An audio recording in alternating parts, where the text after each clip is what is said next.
اور الیاس بھی پیغمبروں میں سے تھے۔ جب انہوں نے اپنی قوم سے کہا کہ تم ڈرتے کیوں نہیں؟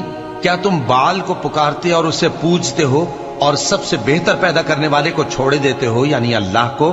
جو بال کون تھا؟ بال ایک بت تھا جسے حضرت الیاس علیہ السلام کی قوم پوجا کرتی تھی۔ آج کی ویڈیو میں ہم اسی بال کا ذکر کریں گے جو آج بھی کچھ لوگوں کے لیے سمبولکلی یا سیکرٹلی ایک پاور اور کنٹرول کا نشان ہے۔ آئیے اس پرانے راز سے پردہ اٹھاتے ہیں اور سمجھتے ہیں اس کا ماڈرن امپیکٹ۔ قرآن میں بال کو ایک قدیم بت کے طور پر بیان کیا گیا ہے۔ حضرت الیاس علیہ السلام نے اپنی قوم کو سمجھایا کہ صرف اللہ ہی سب سے بہترین خالق ہے، لیکن انہوں نے اپنی پرانی عادت اور پیگن ریچولز کی وجہ سے بال کی عبادت چھوڑی نہیں۔ یہ قرآنک تعلیم ہمیشہ ہمیں سبق دیتی ہے کہ غلط رسم و رواج کو فالو کرنا نقصان دہ ہے۔ تاریخ اور میتھولوجی میں بال کو بارش، زمین اور جنگ کا خدا مانا جاتا تھا۔ فونیشینز اور کینانائٹس کی کلچرز میں لوگ اس کی عبادت کرتے تھے۔ اسلام کے مطابق یہ سب انسانوں کے بنائے ہوئے معبود تھے جن کی عبادت شرک اور غلط تھی۔ اینشینٹ سویلائزیشنز میں بال کی امپورٹنس اتنی تھی کہ لوگ اس کے لیے سیکریفائسز اور ریچولز کرتے۔ آج کے دور میں کچھ تھیورسٹس کہتے ہیں کہ بال کا سمبل ماڈرن سیکرٹ سوسائٹیز جیسے ایلومیناٹی اور فری میسنز سے جڑا ہے۔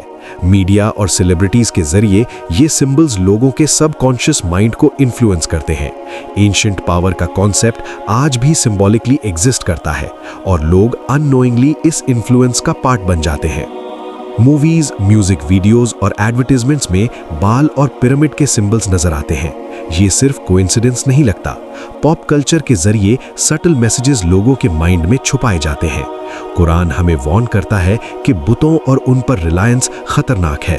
سمبولکلی وہی ڈینجر آج بھی ماڈرن میڈیا اور پاپ کلچر میں ہے، بس فارم اور لیئر چینج ہو گئی ہے۔ ایکسپرٹس کہتے ہیں کہ ہڈن سمبلز سب کانشیس مائنڈ کو ٹریگر کرتے ہیں اور ہیومن بیہیویئر پر سٹل انفلوئنس ڈالتے ہیں۔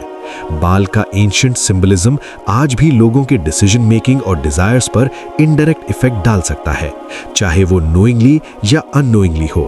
یہ سمجھنا ضروری ہے کہ سمبلز صرف امیجز نہیں بلکہ سائیکولوجیکل ٹولز بھی ہو سکتے ہیں۔